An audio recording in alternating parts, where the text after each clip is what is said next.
It has taken us 22 steps to get there, but we have finally arrived. One of the most important health interventions that they talk about in the Parkinson's plan by Doctors Dorsey and Okun, talking about actionable steps we can take. Finally, we have made it to sleep. Okay, sleep is not passive. It is one of the most active, restorative, and protective processes the brain has. And in this book, they do outline this in a full action step saying, look, sleep really needs to have its due. And I'm so grateful that they have come to this point. And they talk about in the book why improving sleep may be essential not only for brain health, but for preventing neurodegenerative diseases. My current fascination is sleep, and it's definitely inspired by this particular article I'm looking at here that was published in 2025, not too long ago. 88,000 plus adults was what they looked at, and they came up with many, many diseases. In fact, after 6.8 years, 172 diseases were associated with sleep traits.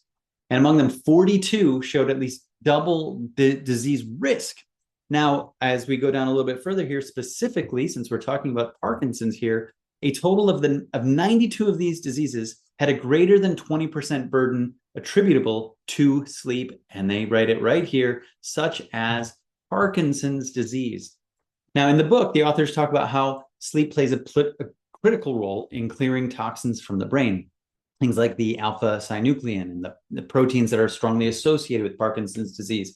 And when sleep is poor or fragmented, these proteins, along with other metabolic waste, accumulate, increasing inflammation and neurological stress. But I want to take this conversation a little further. I mean, after a lifetime as a nutritionist, I once believed nutrition was the most important health intervention we have, but I'm starting to believe that sleep may be even more important now. It's a huge statement for me.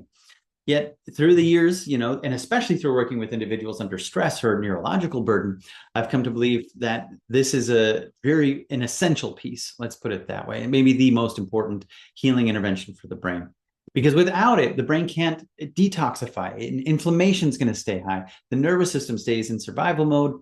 There's so much that is just not happening. And as you can see here, 172 different diseases associated with that. I do think it's time that we start to have a much greater respect for it. So much so that the retreats that we have, the crazy wellness retreats, are dedicated now. Well, the next one is anyway, to sleep. We're doing everything we can to give people multiple things that they do to improve your sleep.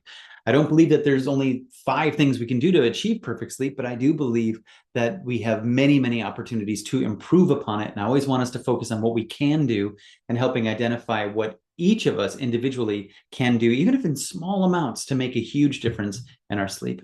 Because this is not a luxury. This is the healing time. And that's the way we talk about it now here at Strong in Health, is sleep is healing time. I want all of you to have the best night's sleep.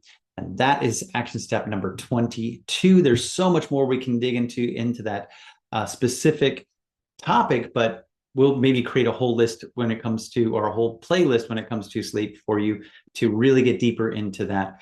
Dr. Versal and I have covered this topic in a couple of different ways on the Truth or Trend podcast, but this episode, this video is dedicated to just increasing your awareness that sleep can be a major contributing factor. So that has to be a part of the equation. All right. Thank you for watching, and I'll see you in the next video.